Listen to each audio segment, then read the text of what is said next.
That's a really good question. How would I describe it? I suppose I would describe Lucky 17 as a hell of a lot of fun. The whole driving experience. We were out early this morning, -5.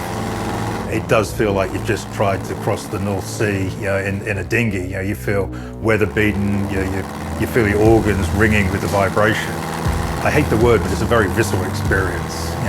It's all your senses, all your emotions. It's not something you can just relax because you've got power steering, heating, aircon. If you wanted a new car driving experience, you'd buy a new car, or you wouldn't go down the path of Lucky 17. You get into hot rods and cars like Lucky 17 because of that experience and that immersive experience.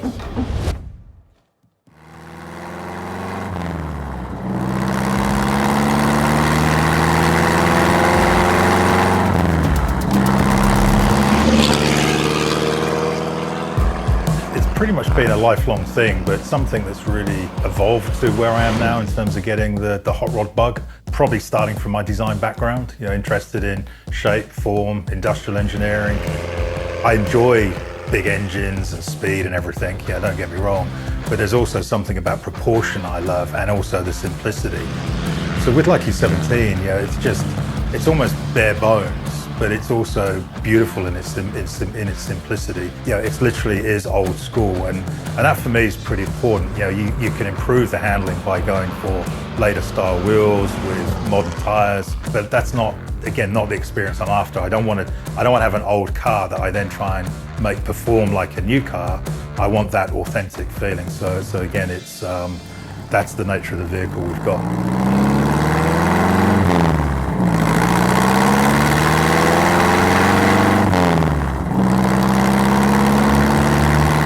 A car like Lucky 17 could have been used in different ways. I mean, sometimes you can look at some of the old board track races, where they would strip down the car, have a riding mechanic. But you could also look at some of the old county fair racing they used to do in the States. In essence, circuit racing around the old dirt tracks, beach racing. I suppose the thing we love about Lucky 17 is that, it's not some vehicle that's won some amazing races and got this incredible pedigree.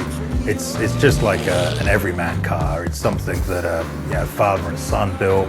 They've got memories of building it. They would take it out to the local races. I suppose very humble. It is what it is. It's not the fastest thing out there, and I don't want it to be the fastest thing, but I love the fact that it's a 4-cylinder.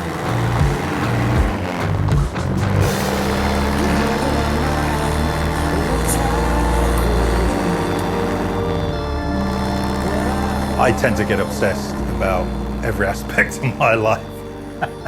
So I'm obsessive about my profession. I love design, that is my life. Cars I've got into and love because of my love of design and passion of design. I think you get more of an immersive experience when you go the whole hog. I know a lot of people look at us and think we're absolute Fruit Loops, but there's something when you're wearing a Baker Boy hat or a waistcoat, or you're there with, you'd see those old racing drivers, and they would always be wearing a collar and tie, and they're smart shoes.